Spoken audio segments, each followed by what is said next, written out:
Is your team not performing well? Is morale low and turnover high? Are you falling further behind the competition?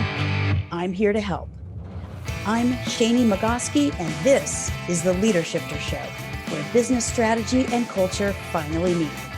Explore shifts of all kinds required to build cultures of trust, engagement, and execution excellence.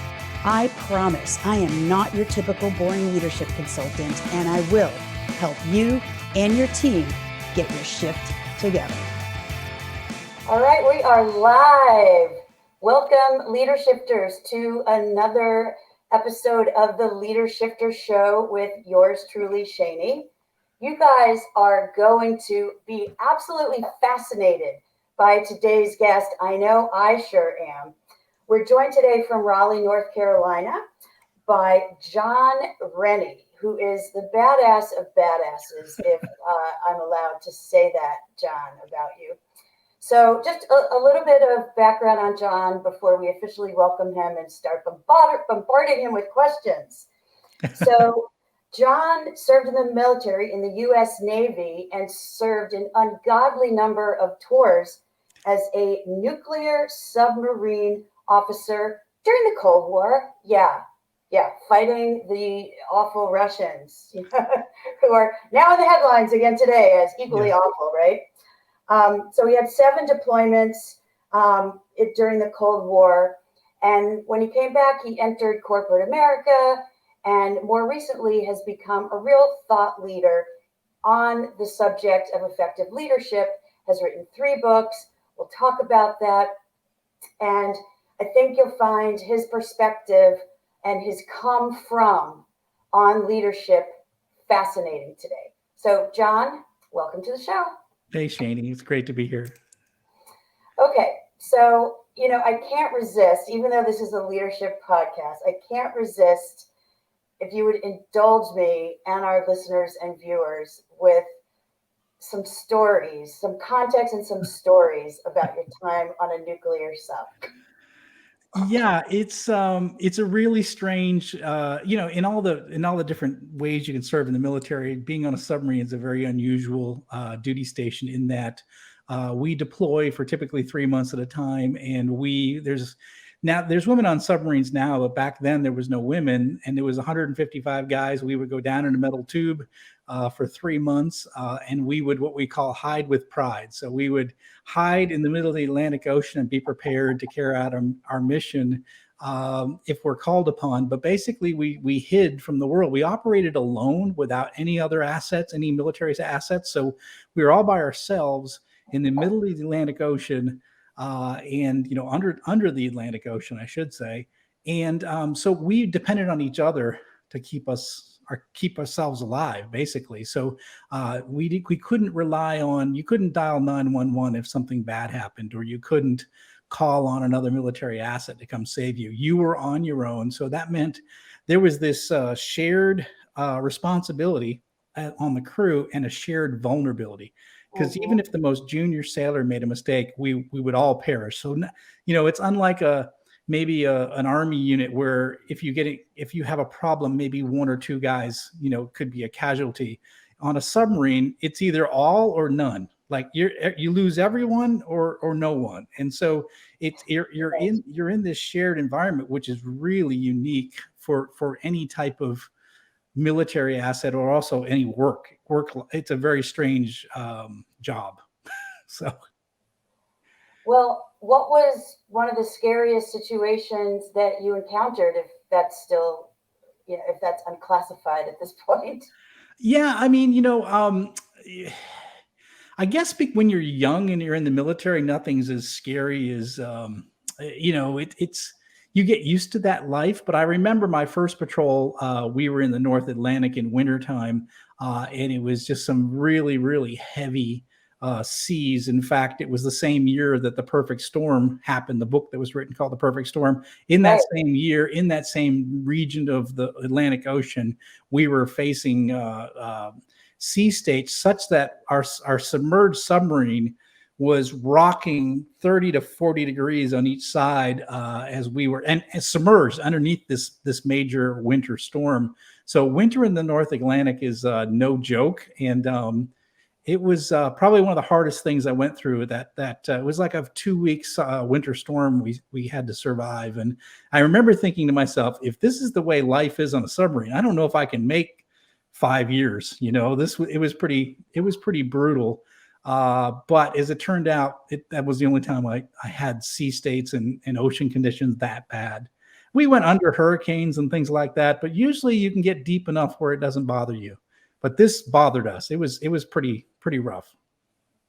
And again, if this is permissible to ask, and if it's not, just say so. What were you ultimately trained to do, worst case scenario? Oh yeah, we were trained to launch nuclear weapons at the Soviet Union.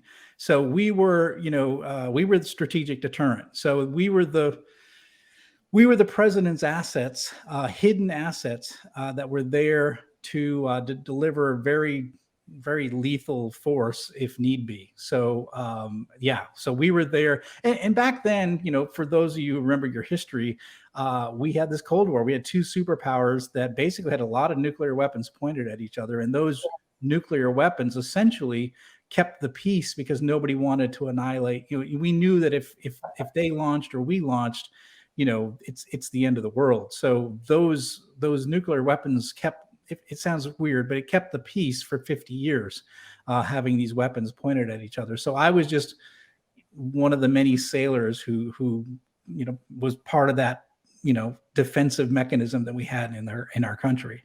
Mm-hmm. Yeah, you don't want to play a game of chicken with nuclear weapons. No, they're pretty serious stuff.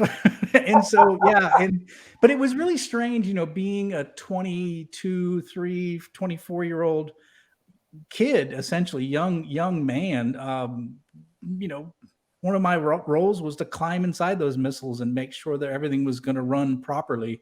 So, you're given a lot of responsibility at a very young age in the military. And so it was funny because I remember coming out when I first came out and worked in the civilian world, they told me I got to fill out an expense report, for like a pen. I'm like, do you know that I was operating on nuclear weapons just like a month ago? So it was really hard to get used to like having no authority and no responsibility in the corporate world when I first entered in. So they gave us a lot of responsibility at a young age on that submarine. Right, which I'm sure really was a benefit as you ascended the corporate ladder. You already had some tremendous leadership experience and decision-making tactics.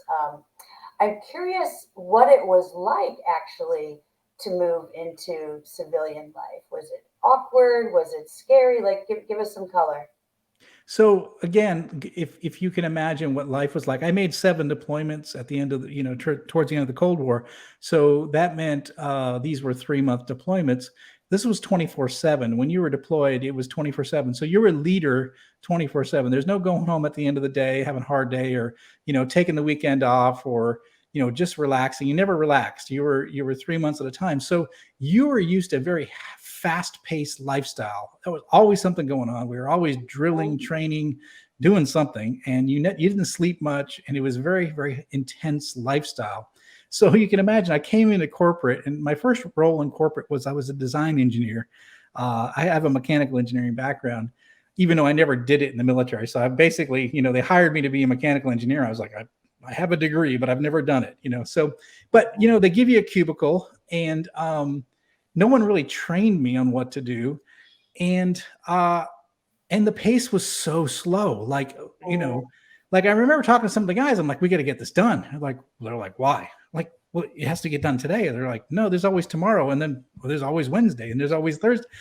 So the pace was so much slower. And the other thing is, I noticed everybody sat in their cubicles in their chairs, and I couldn't get used to sitting down. I was like, I would pace up and down. And I'm like, why is everyone just sitting in their chairs, like on their computers? Like, is this what we do? So it was weird because I didn't live that lifestyle. I was always in action. And so it was hard for me to kind of slow my pace down. And the other thing was camaraderie wasn't there. So we had a tight bond on the boat, but also off the boat. When we got off the boat, we got together with the families, the wives and the girlfriends and the families of everyone we had deployed with. We were very tight knit. Like, we spent all our time together on the boat and off the boat.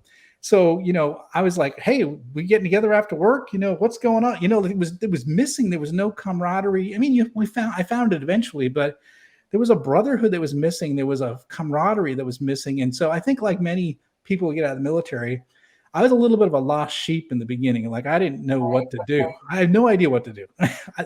So it took a little while to get used to that, to just get used to working in an office and doing, working for a big corporation was tough to get used to. Yeah. Right. Well, thanks for sharing those experiences. Let's go ahead and drill down, or dive deep, pun intended, into how this has been parlayed into leadership for you. And actually, the first thing I want to do is revisit a thread that you brought up in the beginning of your description of what it was like to live on a nuclear sub. And you said that there was shared vulnerability. Yeah. And vulnerability is a buzzword in today's workplace, thanks to Brene Brown mostly. Yes. Vulnerability. And it's still a concept that I find working with executive leadership and their teams is still very scary for them. They're reluctant. They think it's a soft topic. So tell us, from someone who is not, no one would describe as a soft, professional, how vulnerability is so important in today's realm of leadership. Yeah. So a lot of times when you hear the word vulnerability, you think of weakness, right? So if you're vulnerable, you're someone can attack you. Someone can, take you out, right? If you're vulnerable. But really what we're talking about is just being willing to be open and to share how you're thinking, how you're feeling. A lot of people come into their first management role and they become like, well, I've got to be this caricature of a boss, right? And which means I have to sit in my office and I have to have all the answers. And I have to be, you're stoic and no emotion, and that kind of thing. And I think, people don't like people don't want to work for a fake boss and someone that's just pretending to be a boss or playing that caricature. One of the things about the submarine, which was unique, is that we operated in very close quarters. As you can imagine, right? So imagine similar to like being on the International Space Station. So you can't get away from people. You are 24/7 bumping into everyone all day long, right? So you had no chance to be away or separate. So everyone got to know the real you. So I stood 6-hour watches with people that worked for me. So I knew everything about them and they knew everything about me. I knew their wife's name, how many children they had, their first date, where they went, their favorite fast food, their favorite movie quote. We knew everything because we stood these long watches where we were in tight quarters and we got to know each other, and they knew me too. So what does it mean? Like we had a relationship. So it wasn't, even though I was the boss and they were, they were the sailors that worked for me, they knew me and I knew them, and we were tight, right? And the other thing is we had these shared experiences. We saw the world the same way because we were sharing all those experiences the same way. So when we were in those storms I was mentioning, we're all rocking and rolling. We're all feeling it the same way. Or the times when we run those 7-hour drill sets and we're all exhausted, we are all experiencing the same way. So think about the difference when you come into a corporate environment, right? And the boss is in, this happened to me too. When I came to my first manufacturing plant that I was operating at, I was in the engineering department, which was above our manufacturing shop floor. I noticed, this was really apparent, that all the managers were up front. They had air-conditioned office. Everything was like nice and neat and organized and clean. They had coffee machines. They had like snacks left out for them. And then you go down the shop floor. This was in Florida. So this is Orlando, Florida. And there is no air conditioning in the manufacturing shop. And it's dirty. It's loud. It's, the employees have to go to the break room and buy their own snacks and or their own coffee. They have to pay their own money. So what I noticed right away is the experiences were different. So, completely different experiences. So the guy in the corner office, everything is great. Life is good. The guy on the shop floor, not so much, right? And so, and there wasn't shared vulnerability, what I noticed as well, too. So when things went bad, they laid off who? The people on the shop floor. And the guy in the corner office, his life never changed. Everything was good. So they weren't in it together. So my second book is called All in the Same Boat. And it's the idea of all of us together, working together to improve the business, get the business better, but we're all in it together. So there's a shared vulnerability, shared responsibility, just like the boat. So I want those conditions in my business, right? So I want to know my employees. I want them to know me. I want them to know I'm real. Guess what? I make mistakes. I screw up. I will say I'm sorry. I will screw things up bad, right? And I don't have all the answers, and I depend on my team to help me find the best answers. And so getting away from those pretenses of, I have to know everything, right? And you say, look, I'm just human, just like you. I have a role to do. I'm not better than you. I just have a different role than you have. But I need you to succeed, and you need me to succeed. Right. That is a perfect segue to another question I wanted to ask you, which is around failure. I know it's a topic you talk about a lot, as do I with my clients. And, we talk about taking risks and innovating, and those things in and of themselves can't happen unless people have a healthy relationship with failure. And that starts at the top with leadership and having, people recognize that the only failure is the failure to learn.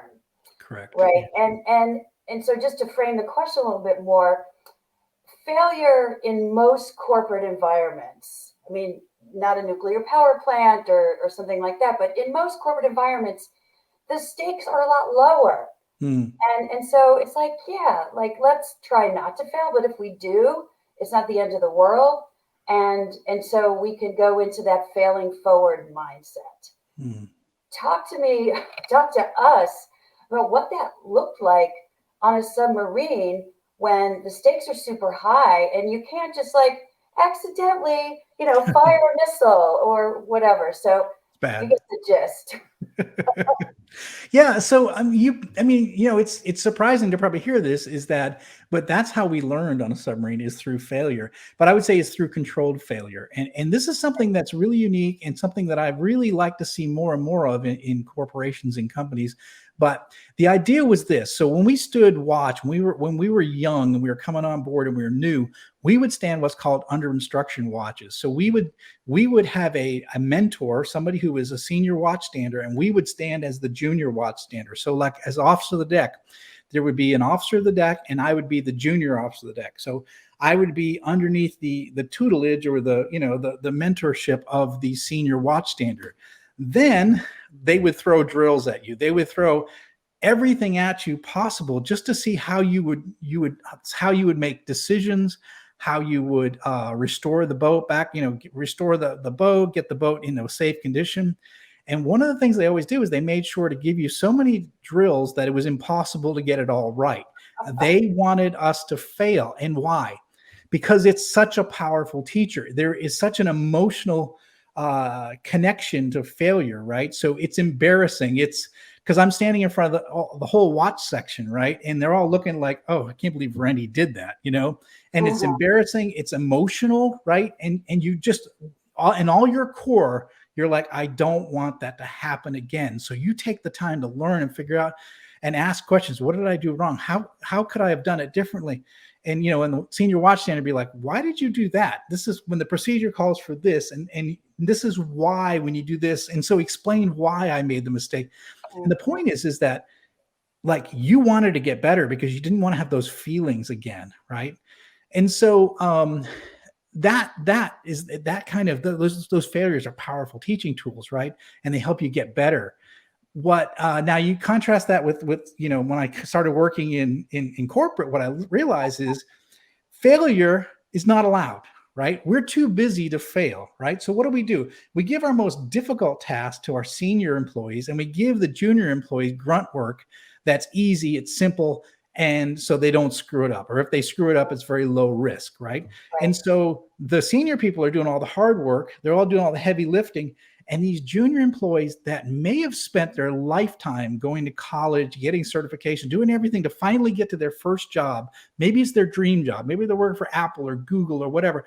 And they're given filing tasks or Right. very menial tasks. They're never given the chance to step up and get Right. that opportunity to do something exciting and actually maybe fail. So Right. the idea of a mentor-mentee relationship and giving people opportunities where they can fail in a controlled environment is really important, especially in this new work environment where if you don't give people, especially young people who are excited to be there, and you don't give them challenging assignments, they're going to go to where they can find work that is challenging, it is difficult, and it is satisfying, right? Yeah. And so, so we've got to be careful not to just overload our senior employees with the tough stuff, and then our young people never get those opportunities. Absolutely. I interviewed one of my favorite, mentors by having read her books, and then I got to know her on my podcast, Bev Kay, and one of her books that I love is Help Them Grow or Watch Them Go. So yes. speaking to what you just said. And I want to take, a television time out right now, as they say, and just challenge the leadershipers who are watching and listening. Like, are you taking this in, or is your ego still getting in the way of your own failure and the prospect of anyone on your team failing, right? And if so, like, shake the rocks out of your head. Think about what's that costing you in employee engagement? What's it costing you in not having a bench for succession planning? What's it costing you in lost opportunity in tapping into the creativity of those people to, for whom you're not allowing opportunities to step up? So, like, there are consequences to maintaining this fixed mindset that failure is not okay. Okay. Yeah. Off my soapbox we go. Absolutely. Okay. So there are a few other, submarinisms that I know you talk about with your clients, and I would love for you to share them with us. And one of them is earn your oxygen. What does that mean? Yeah, so this is kind of a funny term, and it's very submarine focused. But when you first arrive on a submarine, you're what they call a nub. And a nub is a non-useful body. Okay? A non-useful body means that you are wasting the oxygen and the food of the people that are useful. So you're non-useful when you get on board. And there's this heavy positive peer pressure on you to get fully qualified, to be able to be a responsible watchstander. So I was interviewing a British submarine commanding officer on my podcast, and he said something that was really good. He said, an unqualified submariner is a passenger, and there's no space on a submarine for a passenger. Yeah. So when you're first to come on a submarine and you're not qualified, there is a high level of peer pressure to get you to become qualified. So you have everyone else's back, right? So that you can be a competent watchstander. So you can, when there's a casualty, you know exactly what to do and how to do it. Because of that shared vulnerability and shared responsibility, you had to earn your oxygen. You had to prove to the rest of the crew that you could have their back in an emergency. You can have their back when things got, when we got into it with other vessels, let's put it that way.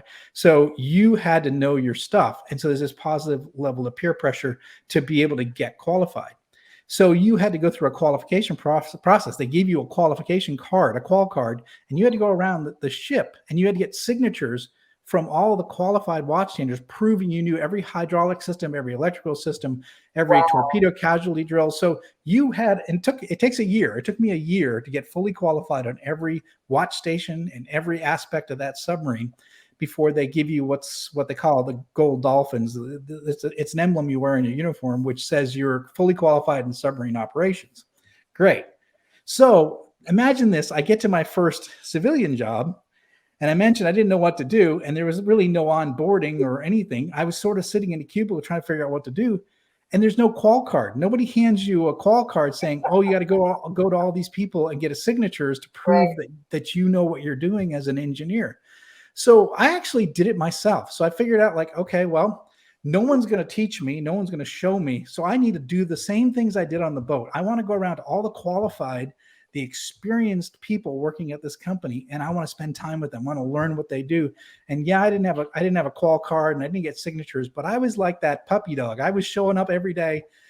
And I said, if you go to the shop floor, take me with you. I want to see what you do. If you're doing this project, I just want to sit with you and just show me how you're using the computer system. So I actually took the initiative to try to get qualified on my own. And the other thing that I did, this is more career advice, but I also volunteered for everything. So anytime we had all employee meetings and there's some HR thing that they like a survey and like, we need somebody to help us out. I'm like, I'll do it.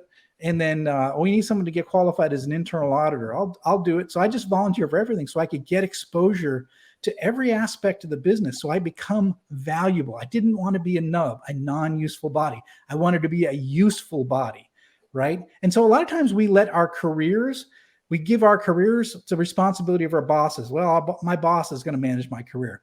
That isn't happening. The only person that manages your career is you. And so you have to actively manage it. And earning your oxygen is exactly that, is becoming useful. And I became so useful that in a short amount of time, I got promoted to quality manager. Then I got promoted to engineering manager. And at 32 years old, I'd been out of the Navy just 5 years. I got my first manufacturing plant. I was responsible for my first manufacturing plant. Nice. So I moved up the ladder quickly, but that was never my objective. My objective was to become useful. And I would say this to everyone who's listening to you: are you useful in your company? Are you adding value? Or are you just getting a paycheck? And so that's what that concept's all about. Love it. Okay, so next one I love is the no escape mindset. And that is not about being in an escape room as a team building activity, folks. Oh, right. Right. Well, it could be. Yeah. So this is the idea that, when I sometimes tell people like being on a submarine is like going to work one day and they just lock the doors and no one goes home for 3 months. Right. So what it means is that you have to deal with the people you're deployed with. Right. So there is no escape from the people that you get deployed with. So and you have no choice. So I have no choice. So interesting, like in most leadership jobs, you have a chance to build your team, right? Mm-hmm. You're given a team on a submarine. Like here's the people that work for you. Like, okay, great. And here's your boss. Okay, great. And here are your peers. And you have no choice in the matter. They lock the doors. Here's breakfast, lunch, and dinner. Yeah. Oh no, they fed us. So that's good. Chick-fil-A if you prefer. Right. But you couldn't get away from it. So for example, say you had something with a colleague, right? It's a peer that you had a conflict, and like maybe in a normal work environment, you could sort of like avoid that person, or you could get a transfer, or you could avoid that conflict, right? But on a submarine, you couldn't. You're bumping shoulders with that person every day, right? So we learned to get over. If we had a conflict, we worked it out because it was no good having a peer where you had a conflict with when you're deployed for 3 months at a time. You got to work it out. You got to work out your differences. The other thing is you got to get the best out of your team, right? This is the team you're given, right? And you're going to have problem children, right? It happens in every leadership role. You have one person, you might have all the cats. You think you have all your cats in a line, but there's one that always wanders off. And I had one of those, and I tell the story in All in the Same Boat about a petty officer who worked for me that was just, every time he was bored, he'd get into trouble. He'd do stupid things. And so I had to figure out, like, how can I get the best out of this guy without, because I can't fire him and I can't get rid of him. Like, I'm stuck with him, right? So, but I couldn't escape having a problem employee. So I worked with him, find out what made him tick, and long story short, he became my top sailor after that, because I figured out what made him. He basically, he couldn't be bored. I had to find ways so that he would never be bored. And once he did that, he became my top sailor. But that's what it's all about, is this concept of don't run away from your problems, run towards them, figure it out, try to get the best out of your people, your peers, and your boss. And don't try to run away from the conflict. such great advice, because as I'm sure you've experienced, it's exactly what most people do because they don't have the courage to run towards those problems. They either ignore it and hope it goes away, or or get passive aggressive, or they gossip, and all of those things are just toxic, right? Yeah. And at the end of the day, right, you got to work it out, and because if you don't, everybody suffers. Yep. Yeah. Oh, I love that advice, and the different framing of it than I think people are accustomed to hearing. So the company that you're CEO of is Peak Demand, and you're a manufacturer of critical components for electrical utilities, which sounds very much like a boring elevator speech. Sorry, I didn't have anything. That's exactly what it is. Very boring, but it's very necessary. We keep the lights on. Yeah. So how do you balance running that company with all this leadership work and keynotes and writing that you do? Yeah, so I realized about 10 years ago that I have a really unique story to tell. I have a really unique experience in that I did this really unique military experience, and then I took those lessons and brought it into the workforce with me. I ran 8 different manufacturing businesses with 3 global companies during my corporate days, and then I started my own business 6 years ago, in my own manufacturing business. So all in all, I've run 9 different manufacturing businesses. So all those experiences. But then I realized that a lot of what the foundations for what I learned or how I learned to do it came from the submarine. So I started writing about 10 years ago, writing for different websites. I ran a blog for a long time. Okay. And people really resonate. A lot of the stories from the submarine really resonated. And eventually I started writing some books on the subject and started a podcast 2.5 years ago. Because a lot of these ideas were resonating with people, and I wanted to try to get the message out. So I think, I'm in the 3rd phase of my life. My first phase was submarine life. My second phase was corporate life. And my 3rd phase now is being an entrepreneur, running my own manufacturing business, but then giving back all of what I've learned over these 30 plus years. And hoping that, so I say in my podcast, it's all about to build a world with better bosses. That's my principle that I live on. I want to build a world with better bosses because I saw too many crappy bosses in my time in corporate, and I'm trying to give back and help the employees that have bad bosses. Maybe I can fix one boss or 2 bosses. So I have to tell you, we're like this. The name of my book is The Better Boss Blueprint. Perfect. All right, so I'm going to just plug you a little bit. So your podcast is called the Deep Leadership Podcast, and your books are I Have the Watch, Becoming a Leader Worth Following, all in the same boat, lead your organization like a nuclear submariner.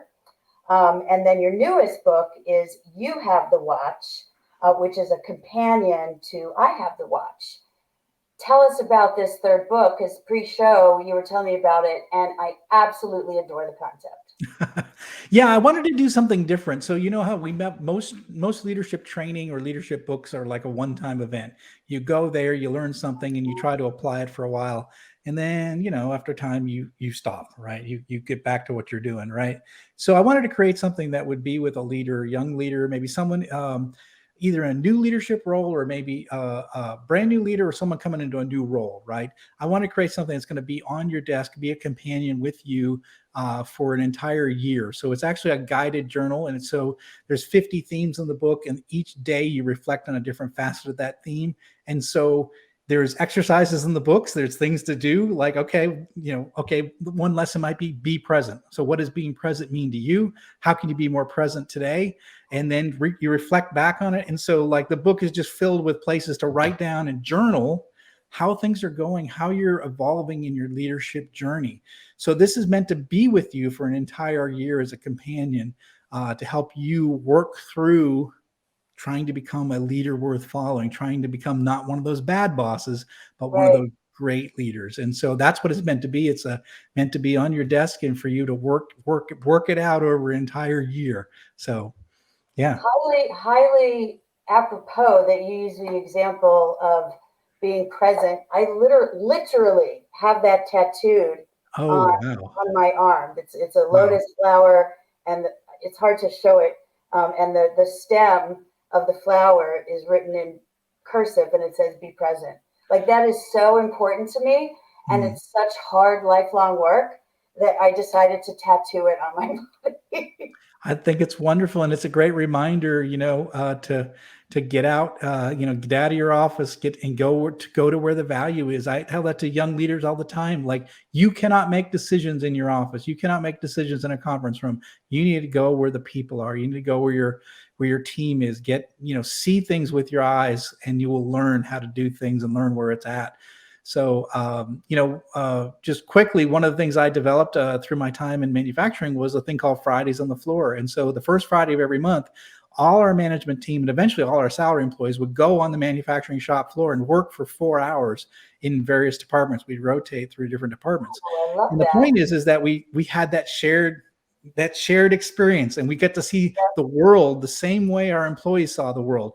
We saw the bad tooling, we saw the bad procedures, we saw the frustration that they had in a way that was real and not just like words. It was like, oh, this is really hard to do, and so we saw the plant problems all the same way, and we fixed them together, and we became the most profitable division or plant in our division, just through the idea of us seeing the problems in the same light.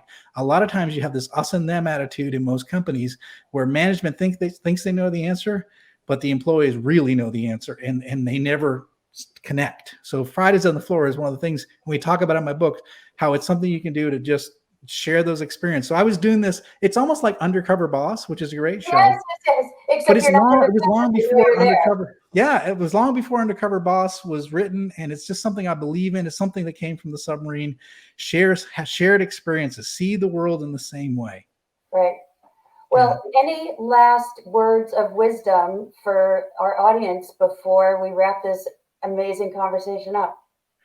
Yeah, I would say this is that leadership's a people business. And if you think about a ship or a submarine, if you will, a submarine without a crew is just a cold hunk of steel sitting in the harbor. Without people, right, nothing happens. People bring our businesses to life. Leadership is a people business. It's all about the people. 100%. Amen is what I say to that. And leadershifters, as always, I love to do a wrap up of the main highlights as I was digesting them in this conversation. The first one is the idea that vulnerability is not a weakness, right? It's the basis for forming relationships of trust and connection, so people work more effectively together. Earn your oxygen, right? And right, don't be a nub, a non-useful body, right? Don't be a nub. I love the tool that you use, the Qual Card, and how you then put it to use in a modified way in your civilian jobs, just trying to learn and become valuable. I mean, what an amazing way to make an impact and certainly get promoted on the fast track as you did. This idea of controlled failure, maybe that will finally seep into leaders' brain around, okay, like failure isn't something to avoid, it's something to embrace. And then, of course, speaking of embrace, the no escape mindset, embrace those conflicts, those problems, run towards them instead of being cowardly.